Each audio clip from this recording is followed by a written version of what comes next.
Of the many desires we might harbour in relationships, few attract as much mockery or suspicion as the rescue fantasy. According to this longing, a lover, normally a man, becomes unnaturally concerned with finding a partner, normally a woman, who is suffering and unhappy. While ostensibly interested in assuaging her grief, the lover is in reality more concerned with exploiting her vulnerability, for what are assumed to be nefarious ends. He is excited, perhaps even sexually, by her sadness, and far from rescuing her, uses her sorrow to aggrandize himself. Even before mentioning the horse on which the rescuer might ride into town, this is all meant to, and does indeed, sound properly ridiculous, if not outright sinister. However, it's arguable that the longing to assist someone does in fact occupy a legitimate role in healthy love for both genders, and that we should dare to understand and recognize the appeal in ourselves and our partners. Emotional sanity may be wholly compatible with a powerful, intermittent attraction to distress. It's normal if we're sometimes drawn to and deeply touched by what has made someone sad, what they find hard, what they have until now been very alone with.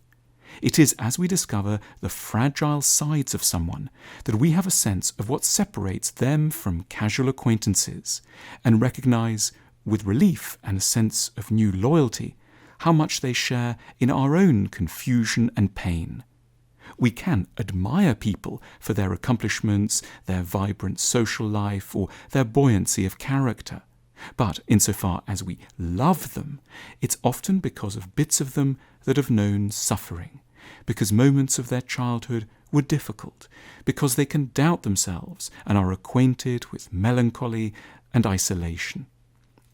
Nor should it surprise us if there can be an erotic component to our attraction, sex being bound up with a desire to be close, intimate, and nurturing.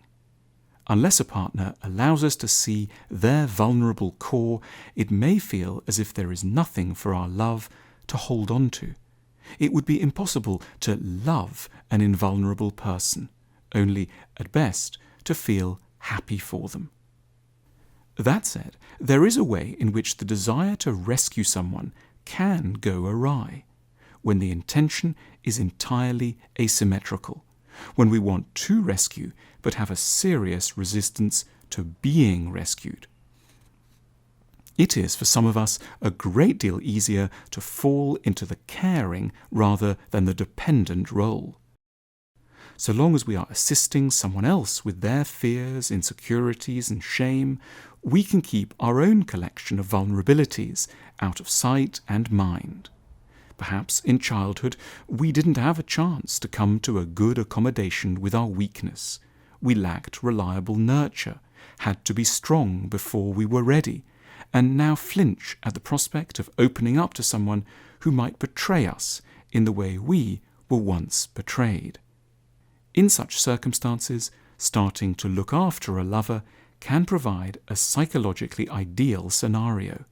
Another's vulnerability enables us to get in touch with our own, while at the same time not requiring us to show our weakness directly, with all the dangers involved.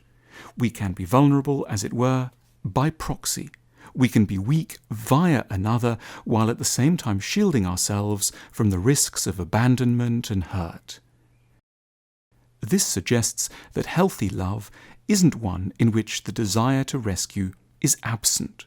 It is one in which the desire is honoured as mutual, in which both parties have accepted the risks that come from showing the other their needy, dependent, and fragile sides. It's very kind to want to help someone. It is more heroic and truly brave at other points to let them look after us, to show them that we too are scared, small, and ashamed, and could be desperately hurt by their indifference or coldness. A rescue fantasy isn't wrong. It's simply only ever one part, and should never be a one-sided part, of what love really involves.